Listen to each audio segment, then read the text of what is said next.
Epidemiology, page 463, epidemiology of foot injury. There are many foot injuries that can result from trauma or of core overuse. For the purpose of this text, the focus will be on the three common injuries encountered in a physically active population: Achilles tendinitis, plantar fasciitis, metatarsal stress fractures. Certain populations have been reported to be more at risk for these injuries, including runners, women and girls, and individuals with high body mass index. Common foot injuries in physical activities. Achilles tendinitis. The calf complex, which consists of the gastrocnemius and soleus muscles, share the Achilles tendon to insert on the base of the calcaneus. Achilles tendinitis, or inflammation of this tendon, or its sheath, is a common sports-related injury. Mechanisms of injury include overuse, poorly fitted shoes, and eccentric loading. Jumping and running are common causes of Achilles tendinitis. Signs and symptoms include pain during physical activities or at rest, inflammation, swelling, and thickening of the tendon. Risk factors for Achilles tendinitis include cold weather, previous injury, age, gender. Males are at increased risk for Achilles tendinitis, and certain medications.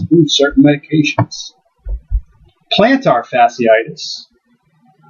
The plantar fascia is a thick, fibrous band of tissue that runs from the calcaneus and fans out to insert on the metatarsal heads to support the longitudinal arch of the foot.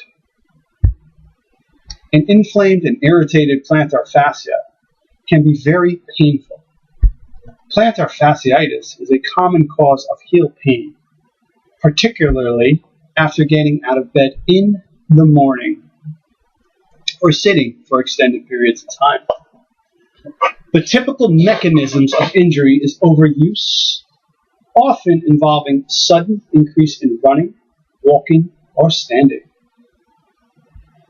Plantar fasciitis may be aggravated by training on certain surfaces or wearing certain shoes. Risk factors for plantar fasciitis include having less than 0 ankle dorsiflexion, a BMI greater than 30, and working on one's feet. Increased foot pronation, flat feet, has also been identified as a risk factor for plantar fasciitis.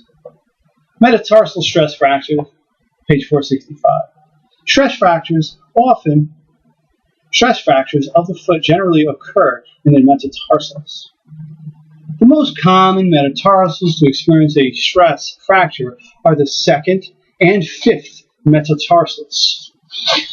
The mechanism of injury is overuse through repeated loading of the foot, often through increase in running and walking. Injuries may develop from any combination of the following factors: sudden increase in intensity or duration of activity. These are risk factors. Injuries.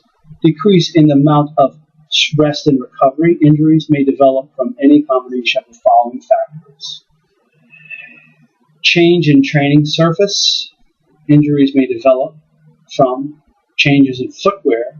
Injuries may develop from inadequate nutrition.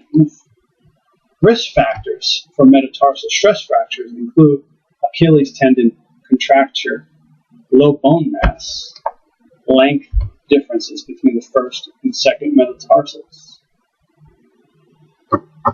Pro tip: physically active individuals should wear a shoe designed for the type of activity in which they participate, which should be fitted for the individual's specific foot type and size. Foot injury prevention. Some common foot injuries may be averted by prevention and rehabilitation programs. Ensuring proper range of motion through stretching is paramount. The Achilles tendon can and should be stretched with the knee both bent and straight, allowing both the gastrocnemius and soleus to be stretched. This allowing both the gastrocnemius and soleus to be stretched when you bend. The plantar fascia can be stretched by pulling back on the toes or in a prone position, such as before getting out of bed in the morning. Stretching should be relatively pain-free, performed several times a day, and may be most effective after a whole body warm-up. Other exercises can be incorporated to strengthen the musculotendinous structures of the foot and improve proprioception. Calf and anterior tibialis strengthening can be accomplished with heel raises and resisted dorsiflexion on one or two legs. Towel crunches will help strengthen the toe flexors and intrinsic muscles of the foot.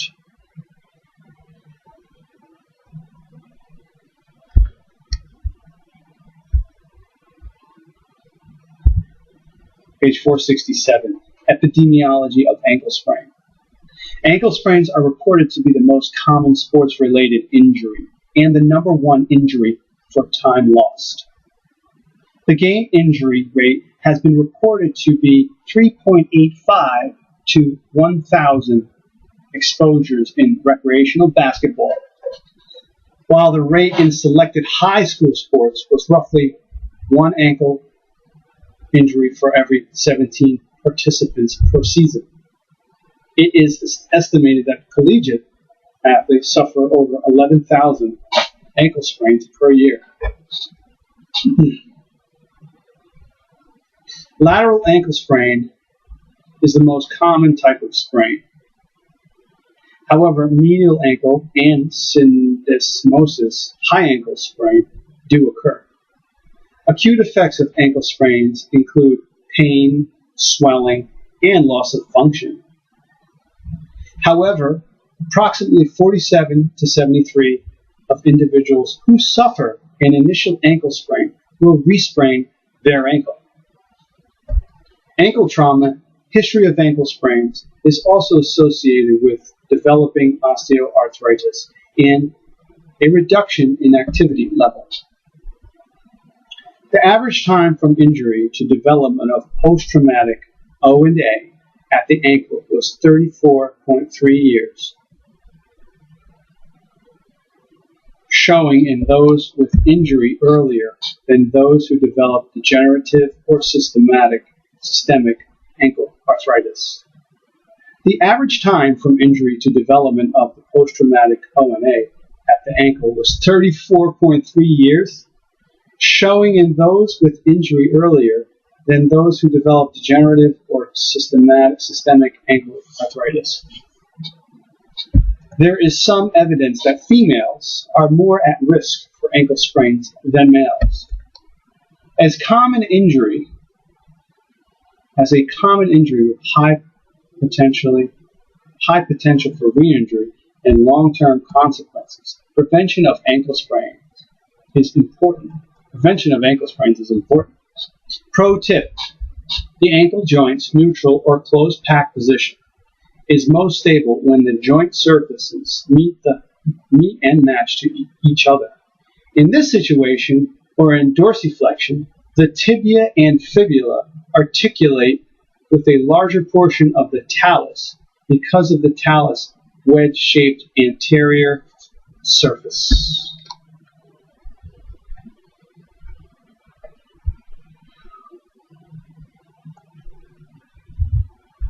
Common ankle injuries, lateral ankle sprains.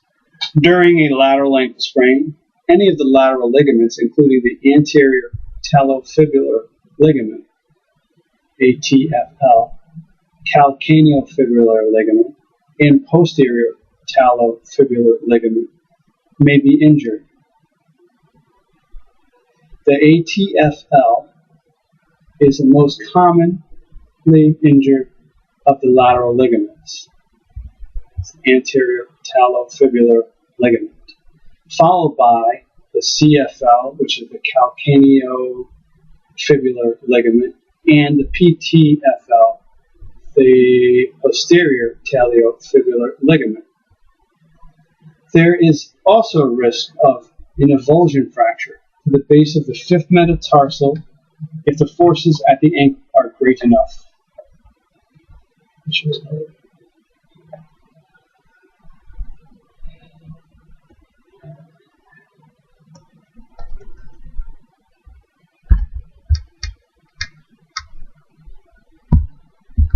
Mechanism of injury for lateral ankle sprain. The typical mechanism of injury for a lateral ankle sprain is forced plantar flexion and inversion of the ankle during landing on an unstable or uneven surface. Bony congruency establishes joint stability during weight bearing. While the body relies on ligamentous and musculotendinosis, stability during weight acceptance.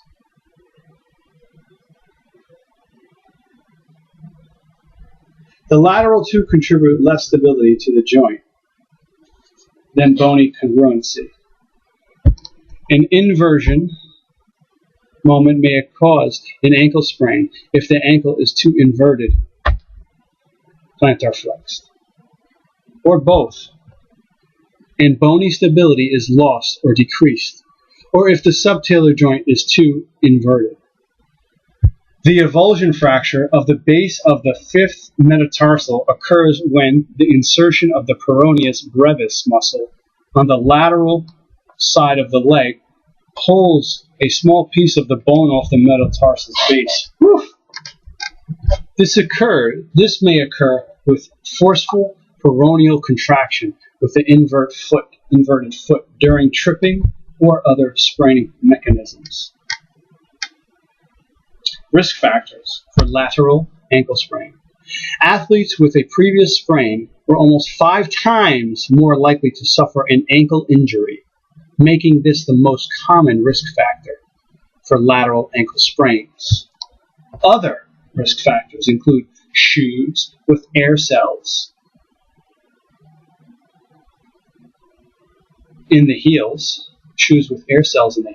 not stretching before activity, and poor balance. Insufficient evidence exists to determine if height, weight, limb dominance, anatomic foot type, ankle joint laxity, and ankle range of motion are risk factors for sprain. It is also unclear if muscle strength and reaction time are risk factors. Few studies have noted differences in ankle strength between injured and uninjured groups, and the mechanism of injury may be too fast for every everting muscles to react. And the mechanism of injury may be too fast for every everting muscles to react and prevent injury. Medial ankle sprains.